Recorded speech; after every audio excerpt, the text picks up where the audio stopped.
الله الرحمن الرحيم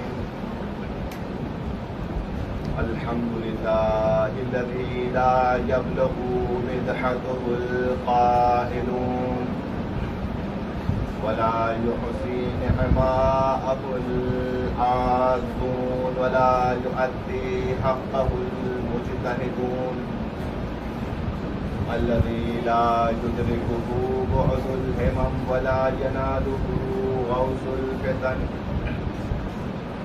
الذي ليس لصفته حد محدود ولا نعت موجود ولا وقت محدود ولا أجل ممدود فطر الخلائق بقدرته ونشر الرياح برحمته وبدد بالظهور ميدان أرضه الصلاة والسلام والتحية والإكرام على محبوب رب المشرقين والمغربين مولانا ومولى الكونين جد الحسن والحسين أبي القاسم محمد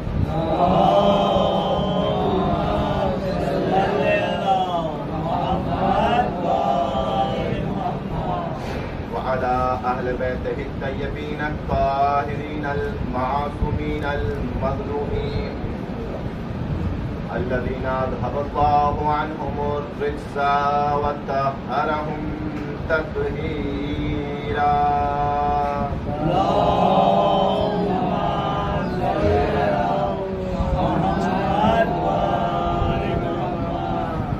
ولعنة الدائمة على أعدائهم أجمعين من يوم عداوتهم إلى قيام يوم الدين أما بعد قال الله الحكيم في كتابه الكريم بسم الله الرحمن الرحيم هل أتى على الإنسان حين من الدهر لم يكن شيئا مذكورا إنا خلقنا الإنسان من نطفة أمشاج نبتليه فجعلناه سميعا بصيرا إنا هديناه السبيل إما شاكرا وإما كفورا صلوات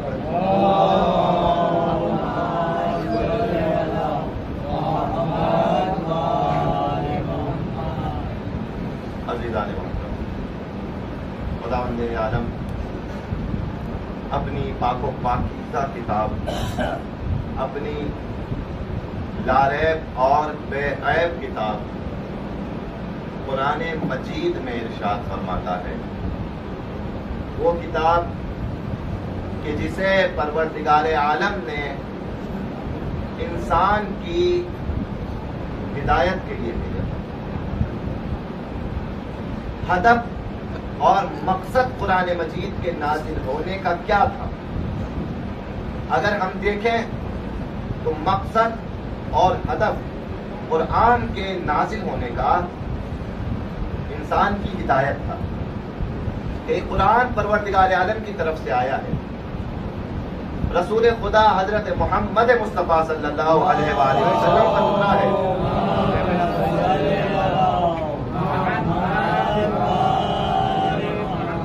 اس لیے اترا ہے تاکہ بندے ہدایت حاصل کریں, بندوں کو ہدایت حاصل ہو جائے.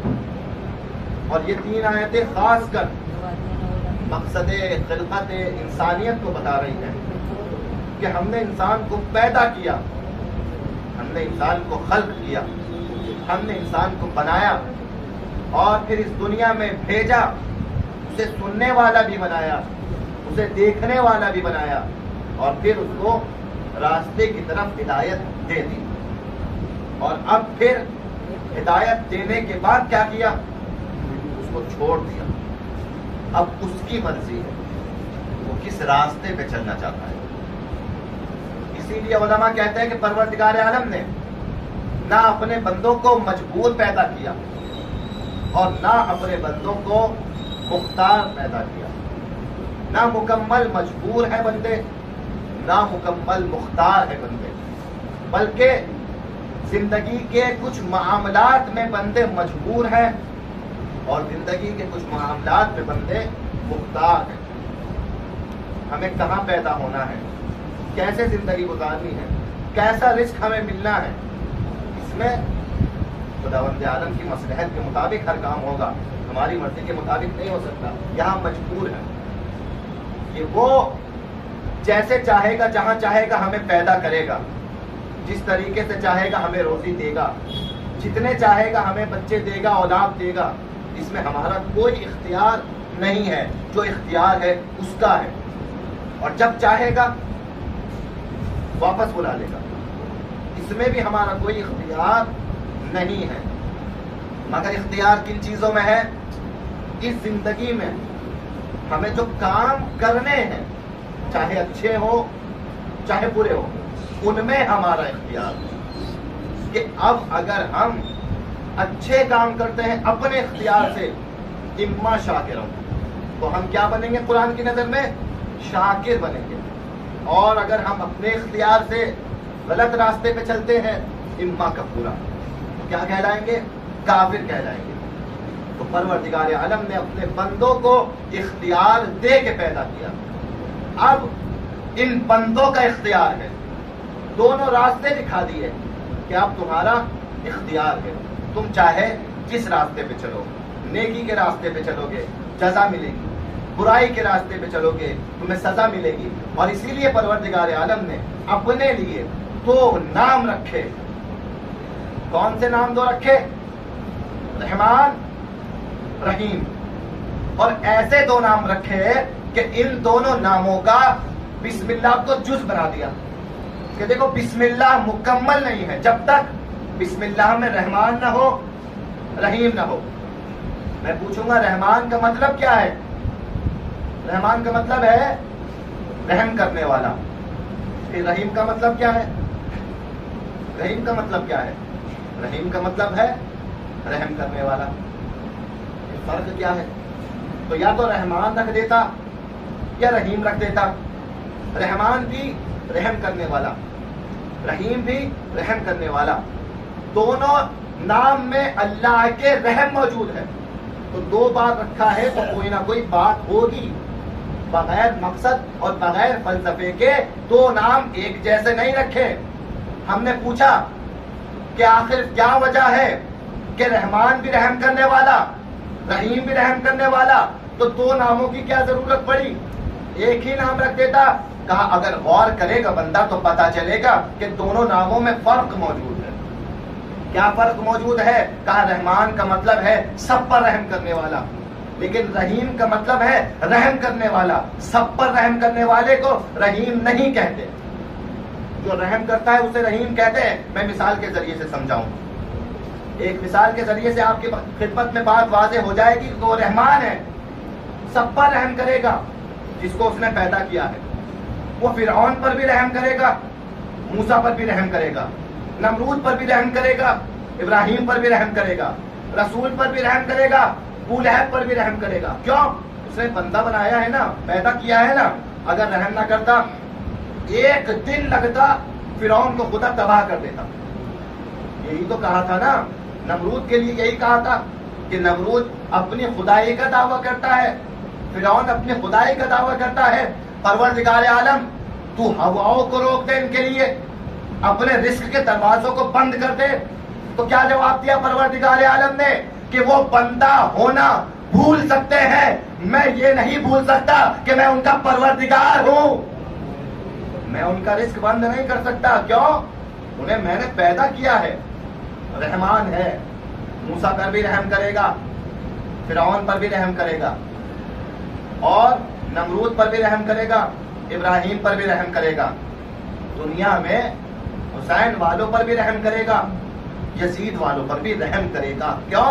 کیونکہ وہ رحمان ہے. مگر فقط رحمان نہیں ہے، وہ رحیم بھی ہے.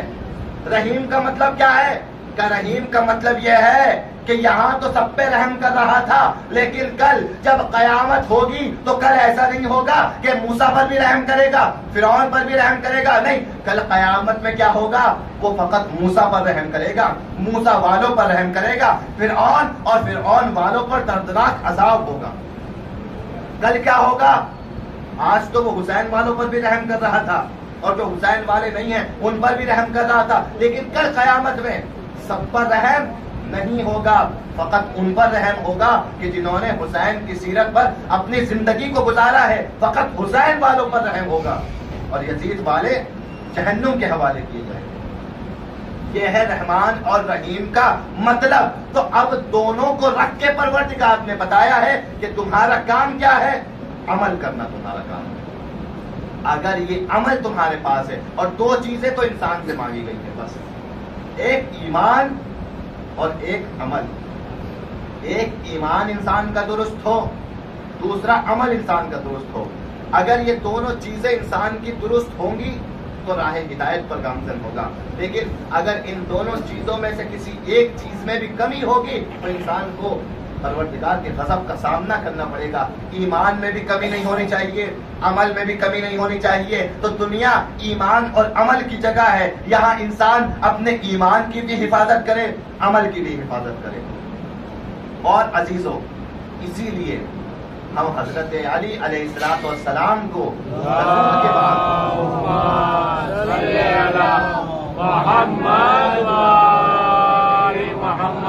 سب سے بہترین انسان اگر مانتے ہیں کسی کو رسول کے بعد تو علی کو مانتے ہیں۔ کیوں؟ کیونکہ پروردگار عالم نے دو ہی چیزیں انسان سے مانگی تھی، ایک ایمان اور ایک عمل، اور یہ دونوں ہی چیزیں رسول کے بعد حضرت علی میں سب سے کامل طریقے سے موجود تھی۔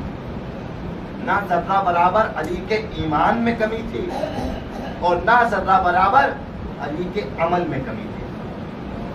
کوئی مثال، کوئی دلیل؟ عزیزان محترم، ایک جنگ ایسی تھی کہ ظاہراً حضرت علی کی تلوار چل رہی تھی، مگر اس جنگ میں مولا علی کی دونوں فضیلتیں رسول نے بیان فرما دی۔ ایمان بھی علی کا بیان ہو گیا، عمل بھی بیان ہو گیا۔ کون سی جنگ ایسی تھی جس میں ایمان بھی بیان ہوا، عمل بھی بیان ہوا؟ کہا وہ جنگ تھی جنگ خندق۔ جنگ خندق بہت خطرناک جنگ تھی، جہاں مسلمان 3000 ہیں لیکن کفار 10,000 کی تعداد میں موجود ہیں، اور اس کے بعد محاصرہ کیا ہوا ہے۔ کیسے بچایا جائے مسلمانوں کو، کوئی راستہ موجود نہیں ہے کسی کے پاس۔ اور اسی اثنا میں علی کا چاہنے والا ایک مشورہ دیتا ہے، جناب سلمان فارسی۔ مشورہ کیا دیتے ہیں؟ کہاں جہاں اسلام کا لشکر ہے، مدینہ ہے، کہاں یہاں کے اطراف میں خندق کھودی جائے، اور وہ خندق کھودی جائے، اس خندق کو کھودا جائے، اور اتنی گہری اور اتنی بڑی خندق ہو کہ کوئی اس کو پار کر کے نہ آ سکے، تاکہ مسلمانوں کی حفاظت ہو سکے۔ یہی وہ فضیلت تھی، یہی وہ مشورہ تھا کہ اس مشورے پر سارے صحابہ بھی عمل کر رہے ہیں، رسول بھی عمل کر رہے ہیں، اور اس مشورے کے بعد میں، اس مشورہ دینے کے بعد میں سب خوش ہوئے۔ کتنا اچھا مشورہ دیا، کتنی اچھی بات کہی۔ تو ہر قبیلہ بڑھتا تھا اور بڑھنے کے بعد کہتا تھا کہ کیوں نہ اتنی اچھی بات کہتے، سلمان ہمارے قبیلے میں سے ہیں، سلمان ہمارے قبیلے میں سے۔ ہر کوئی یہ افتخار لینا چاہتا تھا کہ سلمان ہم میں سے، سلمان ہم میں سے، سلمان ہم میں سے۔ مگر جیسے ہی یہ مشورہ دیا، رسول نے کہا، سارے خاموش ہو گئے۔ مگر جب رسول نے کہا تو کیا کہا کہ نہ سلمان تم میں سے، نہ سلمان تم میں سے، سلمان منا اہل البیت، سلمان ہم اہل بیت میں سے ہیں۔ ایک مشورہ دیا رسول کو، مگر اتنے کام کا مشورہ تھا کہ رسول نے کہا سلمان ہم اہل بیت میں سے ہیں۔ اور پھر اس کے بعد جب جنگ شروع ہوئی ہے اور عمرو ابن عبدود خندق کو پار کر کے آیا ہے اور رسول کے خیمے کی جسارت کی ہے، کوئی جانے کو تیار نہیں تھا اس کے مقابلے میں، کیونکہ بہت بڑا شجاع، بہت بڑا بہادر تھا۔ مگر امیر المومنین اٹھے، اٹھنے کے بعد کہا یا رسول اللہ میں اس کے مقابلے پہ جاتا ہوں۔ علی کو رسول نے بیٹھا دیا، پھر پوچھا کوئی ہے جو اس کے مقابلے پہ جائے گا؟ پھر کوئی نہ اٹھا۔ یا رسول اللہ میں جانا چاہتا ہوں۔ پھر علی کو بٹھا دیا، 3 مرتبہ علی کے علاوہ کوئی نہ اٹھا۔ تو تیسری مرتبہ رسول خدا نے اپنے امامے کو علی کے سر پہ رکھا، اپنی ابا کو علی کے دوش پر ڈالا اور دعاؤں کے سائے میں مولا علی کو خیمے سے روانہ کیا. اور یہی وہ موقع تھا کہ جب علی کے ایمان کی سند رسول کی زبان سے جاری ہوئی. جب علی عمرو ابن عبدود کے مقابلے میں نکلے ہیں تو رسول نے فرمایا برز الایمان کلہ علی کفر کلہ. آج کل ایمان کل کفر کے مقابلے میں جا رہا ہے. یہ موقع تھا کہ جب رسول خدا نے علی کے ایمان کی سند دی ہے. آج کل ایمان کل کفر کے مقابلے میں جا رہا ہے. اور اس کے بعد جب عمرو ابن عبدود کو مار گرایا مولا نے اور اس کے قتل کے بعد لشکر اسلام کو فتح نصیب ہوئی, جیت نصیب ہوئی, تو پھر ایک جملہ فرمایا. کیا جملہ فرمایا؟ دیکھو, پہلے جملے نے علی کے ایمان کو کامل ہونے کی سند دی کہ علی کا ایمان کامل ہے, اور دوسرے جملے نے ضربت علی فی یوم خندق افضل من عبادت الثقلین. ایک ہی جنگ میں ایمان کا بھی پتہ لگ گیا, عمل کا بھی پتہ لگ گیا. ایمان کا پتہ لگا, رسول نے کہا کل ایمان ہے. عمل کا پتہ لگا, ضربت علی فی یوم خندق افضل من عبادت الثقلین. علی کی ضربت خندق کے دن ثقلین کی ساری کائنات کی عبادتوں سے افضل ہے. سوچئے, یہ تو ضربت تھی, یہ تو تلوار چلانا تھا. جس علی کا تلوار چلانا سارے کائنات والوں کی عبادت سے افضل ہو جائے, سوچے وہ علی جب خدا کی عبادت کرے گا تو اس کی عبادت کا کیا مرتبہ ہوگا. صلوات پڑھے محمد والے محمد.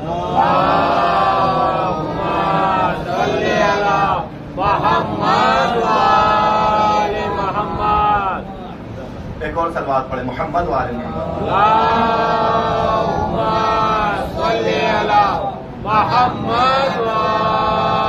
یہ فداکاری تھی علی کی کہ جو خندق کے دن دیکھنے کو ملی کہ ایک ہی جنگ میں ایمان بھی علی کا ثابت ہوا, عمل بھی علی کا ثابت ہوا. اب اگر انسان کو صاحب ایمان بننا ہے تب بھی علی کی ضرورت ہے, اگر صاحب عمل بننا ہے تب بھی علی کی ضرورت ہے. پہلا مارکا کہ جب علی کی فداکاری, اور ایسی فداکاری کہ علی کے علاوہ کوئی اور نہیں تھا کہ جو آگے جاتا. اور دوسرا مارکا اس سے پہلے کا مارکا کہ وہاں بھی فقط علی موجود ہے, علی کے علاوہ کوئی نہیں ہے کہ جو اس کام کو انجام دے. دوسرا مارکا کب آیا؟ پہلا یہ مارکا تھا کہ جب رسول خدا نے علی کے ایمان کی بھی سند دی, علی کے عمل کی بھی سند دی. اور دوسرا مارکا تھا شب ہجرت کا مارکا. شب ہجرت کے مارکے میں بھی مسلمان بڑی سخت حالات میں تھے, بڑی سخت سچویشن تھی مسلمانوں کے پاس میں. ایسا مارکا کہ جس طریقے سے رسول خدا کا محاصرہ کیا گیا تھا اور رسول خدا کی قتل کی پلاننگ تھی کہ مکے میں اب رسول کو قتل کر لینا ہے, اب رسول کو شہید کر دینا ہے. پلاننگ بنائی گئی رسول کو شہید کرنے کی. رسول کی شہادت کی پلاننگ ہو گئی مکے میں, اور رسول کو اس کی خبر جبریل سے مل گئی کہ یا رسول اللہ, آپ کے خلاف ایک پروپیگنڈا کیا جا رہا ہے, آپ کو قتل کیا جائے گا, لہذا اللہ یہ چاہتا ہے کہ آپ مکے سے مدینے کی طرف ہجرت کر جائیں. یہ بڑا اہم مرحلہ تھا تاریخ اسلام میں. ایسا مرحلہ اس سے پہلے نہیں آیا تھا. رسول کی زندگی میں پہلی بار یہ مرحلہ آیا تھا. ہجرت کا حکم تھا. ظاہری طور پر ایک شہر سے دوسرے شہر چلے جانا, وہ بھی راتوں رات چلے جانا, یہ صحیح نہیں سمجھا جاتا. مگر رسول خدا کو حکم ہوا کہ آپ ہجرت کریں. ہو سکتا ہے کوئی سوچے کہ اس کو تو فرار کرنا کہتے ہیں, ہجرت کہاں کہتے ہیں, کہ ماشاء اللہ رسول مکے سے فرار کر گئے. کہ نہیں, ہجرت کرنے میں اور فرار اختیار کرنے میں فرق ہوتا ہے. کہا کیا فرق ہوتا ہے؟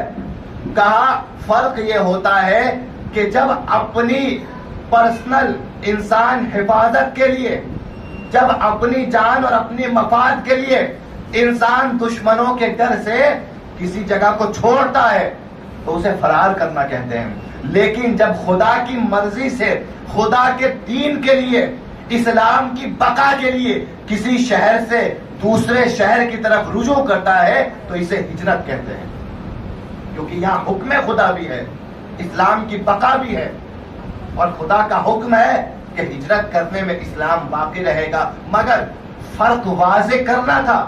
کیا فرق واضح کرنا تھا؟ کہ ہجرت اور ہوتی ہے، فرار کرنا اور ہوتا ہے۔ تو اب کیسے فرق واضح ہوگا؟ یہ پتا چلے کہ رسول ہجرت کر کے گئے ہیں اور خدا کے حکم سے ہجرت کر کے گئے، کہ ایسے کو بستر پر سلا کے جاؤں گا کہ زمانہ قیامت تک یاد رکھے کہ اگر رسول نے فرار کیا ہوتا تو کبھی بھی علی کو بستر پر چھوڑ کر نہ جاتے، یا علی آپ بستر پر چھوڑ جائے، یا علی آپ بستر پر سو جائیے۔ میں کہوں گا کیوں سلا رہے ہیں؟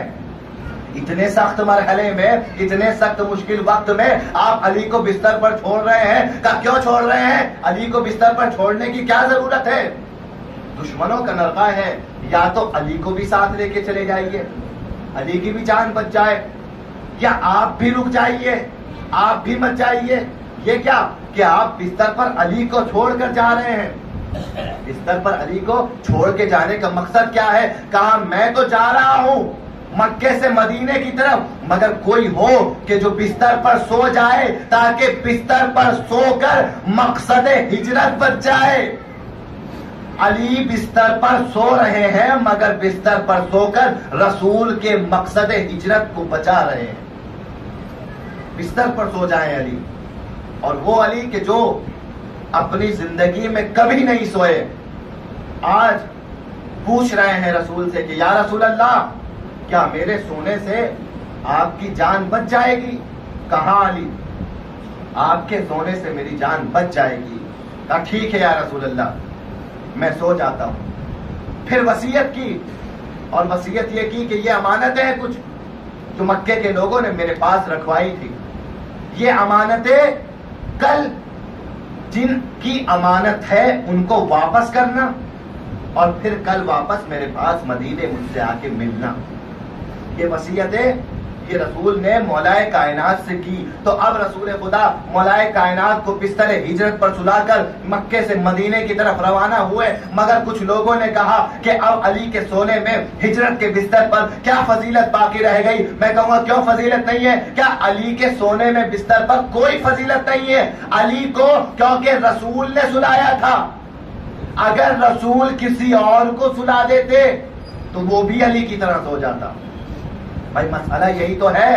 اگر آپ سے کوئی یہ کہے کہ کرفیو لگ رہا ہے، باہر مت نکلیے گا، باہر خطرہ ہے، تو آپ گھر میں رہیں گے، باہر نہیں نکلیں گے۔ لیکن جب علاقے کا انسپیکٹر آپ کو آ کے کہے کہ ذرا باہر آئیے، آپ سے کام ہے، تو کیا اب آپ کو خطرہ محسوس ہوگا؟ کیا آپ کو ڈر لگے گا؟ اب آپ کو کوئی ڈر نہیں لگے گا۔ میں کہوں گا کرفیو تو ہے اب بھی باہر نکلنا منع ہے، پھر آپ باہر کیوں نکل رہے ہیں؟ کہا وہ آپ کی بات صحیح ہے کہ اب بھی باہر نکلنا منع ہے، مگر یہ دیکھو کہ مجھے باہر نکلنے کا حکم کون دے رہا ہے؟ جب وہ حکم دے رہا ہے پولیس کا بندہ، تو اب مجھے کوئی ڈرنے کی ضرورت نہیں ہے۔ تو یہی اشکال کیا گیا کہ علی کے سونے میں کوئی فضیلت نہیں ہے۔ کیوں فضیلت نہیں ہے؟ کہا اس لیے سونے میں کوئی فضیلت نہیں ہے کیونکہ رسول خود کہہ رہے ہیں کہ علی سو جاؤ، کل اٹھو اور یہ امانتیں دے کے آنا۔ تو جب علی اٹھیں گے، اس کا مطلب رسول کو علم ہے کہ کل علی اٹھیں گے، امانتوں کو پہنچائیں گے۔ اگر یہ علم نہ ہوتا تو رسول نہ کہتے۔ تو جب علی کو رسول نے یہ کہہ دیا تھا تو اگر کسی اور کو کہہ دیتے تو اسے بھی یقین ہو جاتا، وہ بھی سو جاتا۔ مگر عزیزو، رسول خدا نے علی کی فضیلتوں کو ثابت کرنا تھا، کہا میں ایسے ہی علی کو بستر پر نہیں سلاؤں گا۔ کہا کیوں؟ علی ہی کو کیوں بستر پہ سلایا اور کسی کو کیوں نہیں سلایا؟ تو اعتراض کرنے والے نے اعتراض کیا کہ کوئی اور بھی سو جاتا تو مقصد ہجرت بچ جاتا. میں کہوں گا نہیں، کوئی اور سوتا تو علی کی طرح مقصد ہجرت کو بچا نہ پاتا. میں کہوں گا کیوں؟ کہا اس لیے کہ سونے والا رسول کی نظر میں اعتبار کے قابل ہونا چاہیے. رسول خدا نے ہر جنگ میں صحابہ پہ اعتبار کیا، مگر صحابہ اعتبار پہ کھڑے نہ اترے. کم سے کم کائنات میں ایک شخص ایسا ہے کہ رسول اس پر اعتبار کرتے ہیں، وہ رسول کی باتوں پر اعتبار کرتا ہے. علی کے علاوہ کوئی نہیں ہے جس پر رسول اعتبار کریں، اور علی کے علاوہ کوئی نہیں کہ جو رسول کی باتوں پر ایسا اعتبار کرے. بہت سی دفعہ رسول نے تو کہا تھا، خیبر میں بھی کہا تھا جاؤ اللہ تمہیں فتح دے گا، وہاں اعتبار نہ ہوا. احد میں کہا تھا جاؤ اللہ فتح دے گا، وہاں اعتبار نہ ہوا. خندق میں کئی مرتبہ کہتے رہے، مگر علی کے علاوہ کوئی اٹھ کے نہ گیا. اب علی کو بستر پر سلا دیا تو آپ کو فضائل نظر آ رہے ہیں کہ کوئی اور صحابہ بھی سو جاتا، کوئی اور صحابی بھی سو جاتا، اسے یہ فضیلتیں مل جاتی. جس صحابی کو جب علی کے علاوہ اور اصحاب کو رسول کی باتوں پر اتنا اعتبار تھا ہی نہیں تو کسے سلاتے؟ کوئی ایسا چاہیے تھا کہ جس نے ہر دفعہ رسول کی باتوں پر اعتبار کیا ہو، بھروسہ کیا ہو.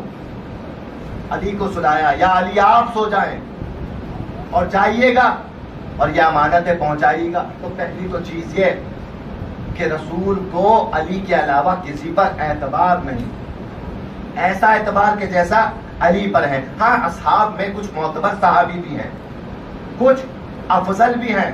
سلمان کا مرتبہ، قمبر کا مرتبہ، ابو ذر کا مرتبہ، مقدار کا مرتبہ، اور بہت سے اصحاب ہیں، مگر سب اصحاب فضیلت میں اپنی جگہ علی کا مقابلہ نہیں کر سکتے. علی کی فضیلتوں کا مقابلہ کوئی صحابی نہیں کر سکتا.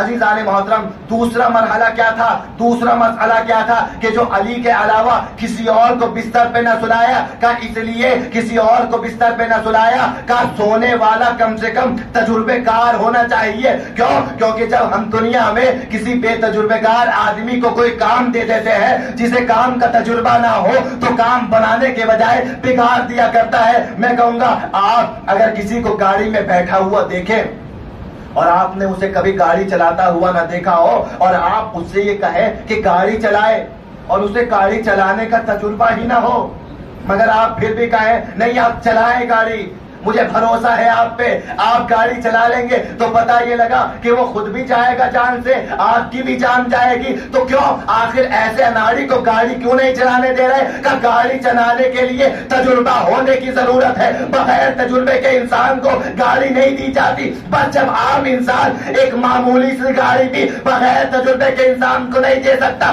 تو بستر پر سونے والا بھی تجربے کار ہونا چاہیے. یا علی کیا آپ کو تجربہ ہے سونے کا؟ مجھ سے اچھا تجربہ کسی کو نہیں ہے. میرے بابا ابو طالب نے بچپن سے مجھے رسالت کے بستر پہ سلا سلا کے تجربے کار بنا دیا.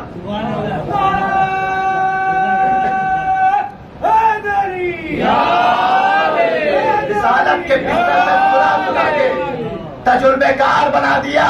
کوئی اور راستہ نہیں تھا، کوئی اور راستہ نہیں تھا. سلانے کے علاوہ کچھ اور کام کر جاتے، ہجرت کر لیتے، مگر بستر پہ کیوں سلایا؟ بستر پہ کیوں سلایا؟